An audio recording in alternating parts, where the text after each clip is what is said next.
চিংড়ি মাছ দিয়ে তো যে কোনো রান্নাই খেতে ভালো লাগে আমাদের, কিন্তু চিংড়ি মাছ দিয়ে গাটি কচুর তরকারি কে কে খাও বলো তো? আমার তো দারুণ লাগে এই গাটি কচুর তরকারি চিংড়ি মাছ দিয়ে। আর আমার রান্নাটা না ঝোল থাকে না, একটু মাখা মাখাই এই রান্নাটা হয়। আর এই রান্নাটাও শিখেছি আমি মার কাছ দিয়ে, আগে কোনো দিন করিনি এই গাটি কচুর তরকারির রান্না। মার কাছ দিয়ে শুনেই এই প্রথমবার করলাম, খেতে খুব ইচ্ছা করছিল তাই।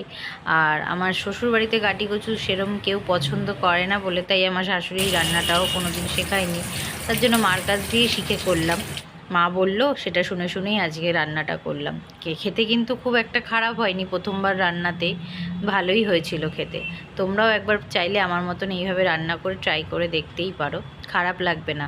আর যদি রান্না করে দেখো ভালোই হয়েছে তাহলে কিন্তু অবশ্যই একবার কমেন্ট করে সেটাও জানিও।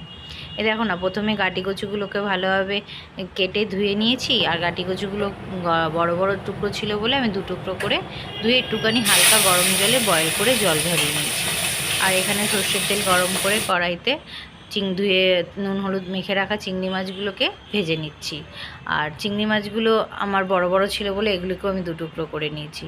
আর গাটি কচুটাকে কিন্তু খুব অনেকক্ষণ ধরে সিদ্ধ করবে না, জল গরম হলে দিয়ে দেবে কচুগুলোকে, তারপর জলটা ফুটে উঠলেই তোমরা জল ঝরিয়ে নেবে। অনেকক্ষণ ধরে সিদ্ধ করার কোনো দরকারই নেই।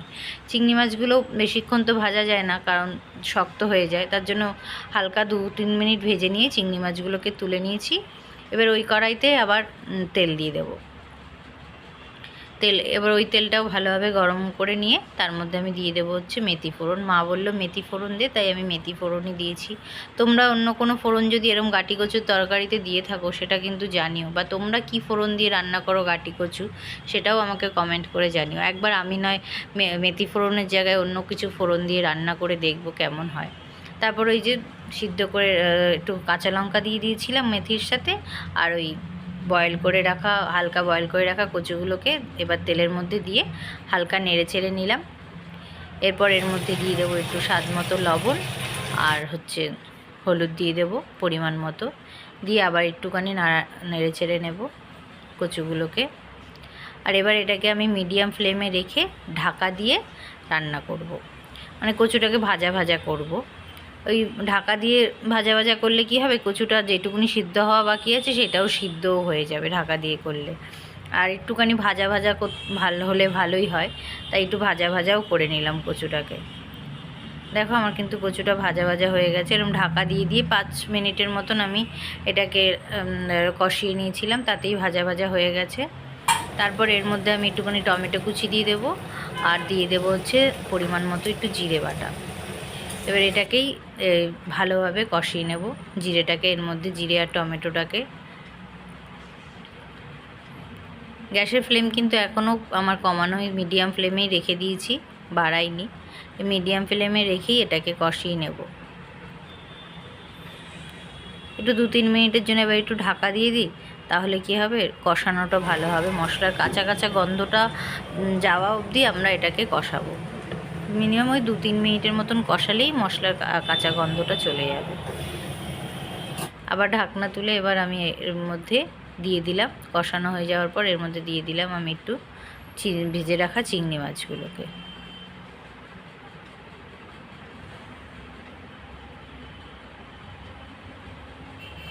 ভেজে রাখা চিংড়ি মাছগুলোকে দিয়ে ভালোভাবে মিশিয়ে নেব, যাতে চিংড়ি মাছগুলোর মধ্যেও মশলাগুলো ঢুকে যায়, তার জন্য আমি ভালোভাবে একটু মিশিয়ে নিচ্ছি। মেশানো হয়ে গেলে এবার একটু স্বাদ মতন এখানে একটু মিষ্টি দিয়ে দেবো। মিষ্টিটা দিলেই ভালো হয়, কারণ এত কচু আর চিংড়ি মাছ দুটোতেই মিষ্টি লাগে, তার জন্য একটু সামান্য মিষ্টি দিয়ে নেব। আচ্ছা, আমার রেসিপিটা তো তোমাদের সাথে শেয়ার করলাম, সেটা কেমন লাগলো তোমরা অবশ্যই জানিও। আর তোমরা কে কীভাবে রান্না করো সেটাও কিন্তু একবার জানিও। না হয় তোমাদের মতন করেই একবার আমি ট্রাই করব। তোমরা আমার মতন করে একদিন ট্রাই করো, আমিও তোমাদের মতন করে একদিন ট্রাই করব। আর আমার রান্নাটা যদি তোমরা বাড়িতে করো তাহলে কিন্তু অবশ্যই কমেন্ট করে জানিও কেমন হয়েছে রান্নাটা তোমাদের। আমার তো রান্নাটা ভালোই হয়েছিল, প্রথমবার রান্না করে ভালোই লাগলো, খারাপ লাগেনি। তো সামান্য পরিমাণ একটু জল দিয়ে দিলাম মাখা মাখা করার জন্য। খুব একটা জল দিইনি আমি, কারণ আমি বেশি ঝোল রাখবো না, আমি একটু মাখা মাখাই করব, তার জন্য অল্প পরিমাণে জল দিয়েই এটাকে ফুটিয়ে নিলাম।